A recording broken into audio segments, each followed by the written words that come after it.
ಅಕ್ಕ ತಂಗೀರೇ 17 ಜನ ಒಬ್ಬನ್ನೇ ಮದುವೆ ಆಗಿದ ಕಶ್ಯಪರಂತ.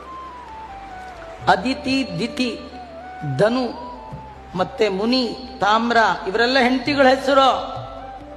ಒಬ್ಬೊಬ್ಬರಲ್ಲಿ ಒಂದೊಂದ್ ತರ ಮಕ್ಕಳು. ತಿಮಿ ಅಂತ ಒಬ್ಬ ಹೆಂಡತಿ, ಕಶ್ಯಪರ ಹೆಂಡತಿ. ಅವಳು ಹೊಟ್ಟೆಯಲ್ಲಿ ಹುಟ್ಟಿದ್ದೆಲ್ಲ ತಿಮಿಂಗಿಲಗಳು, ಜಲಚರಗಳು. ವಿನುತ ಅಂತ ಒಬ್ಬ ಹೆಂಡತಿ, ಆ ಹಾರೋ ಹಕ್ಕಿಗಳೆಲ್ಲ ಅವಳ ಹೊಟ್ಟೆ ಒಳಗೆ. ಕದ್ರು ಅಂತ ಒಂದು ಹೆಂಡತಿ, ಎಲ್ಲ ವಿಷ ಜಂತುಗಳು ಅಲ್ಲಿ. ದಿತಿಯಲ್ಲಿ ಹುಟ್ಟಿದವರು ದೈತ್ಯರು, ಅದಿತಿಯಲ್ಲಿ ಹುಟ್ಟಿದವರು ಆದಿತ್ಯರು, ಧನುವಿನಲ್ಲಿ ಹುಟ್ಟಿದವರು ದಾನವರು, ಮುನಿಯಲ್ಲಿ ಹುಟ್ಟಿದವರು ಅಪ್ಸರಾ ಸ್ತ್ರೀಯರು. ಹೀಗೆಲ್ಲ ಅವರಲ್ಲಿ ಎಲ್ಲ ಅವ್ರ ಮನೇಲಿ ಪೂರಾ ಎಲ್ಲ ಪಶುಗಳು, ಪ್ರಾಣಿಗಳು, ಕಾಡು ಪ್ರಾಣಿ, ಮನುಷ್ಯರು ಎಲ್ಲರಿಗೂ ಸಿಂಗಲ್ ಅಪ್ಪ.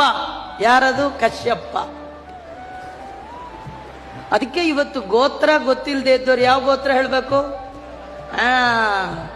ಎಲ್ಲರಿಗೂ ಒಂದಲ್ಲ ಒಂದ್ ರೀತಿಯಿಂದ father, god father, great father, grand father ಯಾರವರು? ಕಶ್ಯಪರು.